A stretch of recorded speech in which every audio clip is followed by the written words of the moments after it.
cos 2x जहाँ भी नज़र आए वहाँ पे क्या लिख लो, लेकिन फिर cos 3x वाला में दिक्कत हो जाएगा, क्योंकि cos 3x वाला में cos के टर्म में फार्मूला होता है।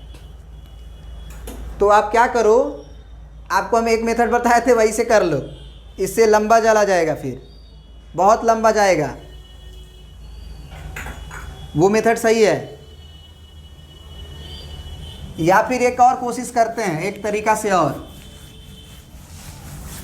इस तरह से लंबा जाएगा साइन कॉस में बदलने से। एक तरीका है कि आप क्या करो कि इसमें भी cot 2x नज़र आ रहा है, इसमें भी cot 2x नज़र आ रहा है, cot 2x वाले को कॉमन ले लो और x और 3x वाला बचा लो।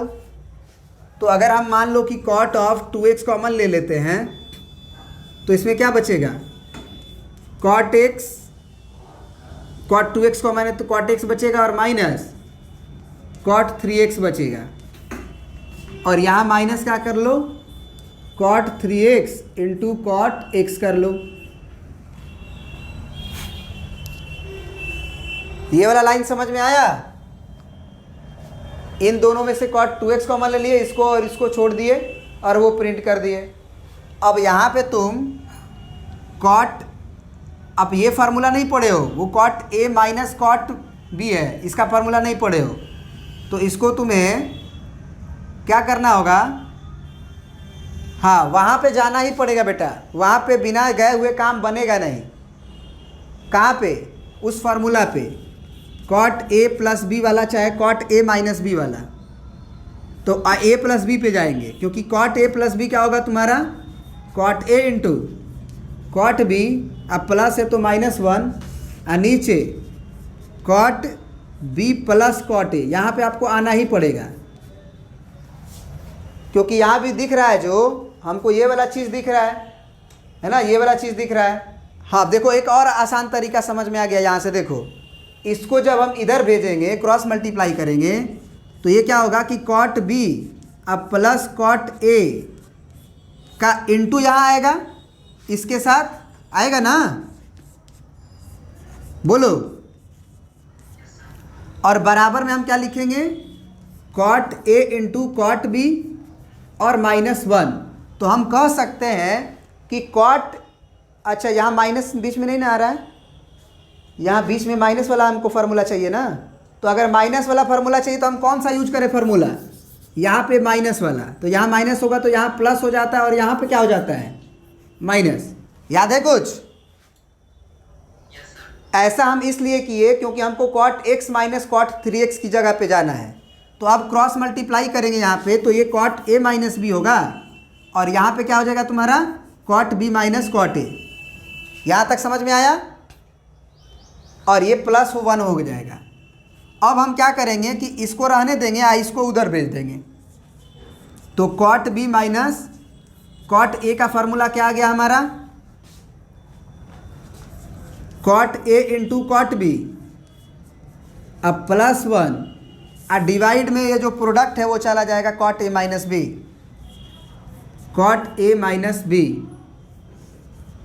क्या ये वाला लाइन समझ में आया आप लोगों को? बोलिए। cot b minus cot a का ये फार्मूला आपको समझ में आया, cot a into cot b plus 1 divided by cot a minus b. अब अगर ये समझ में आया तो ये क्वेश्चन आप बना सकते हैं। कैसे? तो a को इस फार्मूला में आप मान लीजिए कि ये आपका cot b है, अब माइनस ऑफ ये आपका cot a है। तो अगर आप इस फार्मूला से इसको सोचें तो अगला स्टेप आपका क्या होगा, cot ऑफ 2x, और यहाँ ब्रैकेट के अंदर cot b minus cot a, तो b का नाम आपका x है, लिख लिया करें, और a का नाम आपका 3x है। अब उसमें पुट करें, cot a into cot b plus 1 है, तो आप क्या लिख सकते हैं ज़रा बताइए आप। cot a के जगह पे आप लिखिएगा 3x, याद रहे a 3x है और b x है, तो ये हो जाएगा cot 3x और इंटू cot b, तो cot x, और फिर +1 और divided by cot a minus B. तो cot a माइनस बी का मतलब कॉट ए का नाम है 3x और माइनस बी का नाम है x। मज़ा आ गया कि नहीं? दिखा कुछ? ये कॉट 2x बनेगा, इस कॉट 2x को ले बीतेगा। बोलो, नहीं चमका कि नहीं चमका? ये वाला अभी प्रिंट करना है, cot 3x into cot x, इसको प्रिंट करेंगे। ये तो फार्मूला वाला पार्ट था इधर वाला, याद रहे। अब ये वाला कॉट 2x को हम काट सकते हैं इस कॉट 2x से, तो ये वाला अब क्या बचेगा हमारा, cot 3x into cot x plus 1, और फिर यहाँ पे बचा minus cot 3x into cot x। अब ये वाली क्वांटिटी भी इससे कट जाएगी क्योंकि ये प्लस में और ये माइनस में है। तो जो आया था 1 RHS का, वही क्राइटेरिया आया कि नहीं आया? समझ में आया?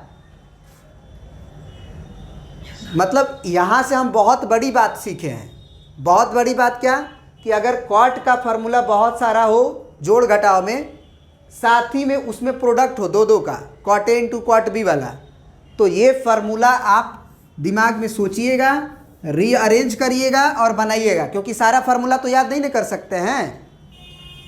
अब हम कहें तुमको कि तुम cot B minus cot A का भी फार्मूला याद रखो, ये जो आया है cot B minus cot A का फार्मूला आया है ना, cot A into cot B plus 1 divided by cot A minus B, तो ये संभव नहीं है। तो एक फार्मूला को याद रखो, उसी को रीअरेंज कर करके आप बनाने क्वेश्चन को सीखो। ज़्यादा प्रैक्टिस करोगे दिमाग में आ जाएगा कि किस तरह का क्वेश्चन किस तरह से बनता है। ठीक है ना? तो इसको प्रिंट कर लीजिए।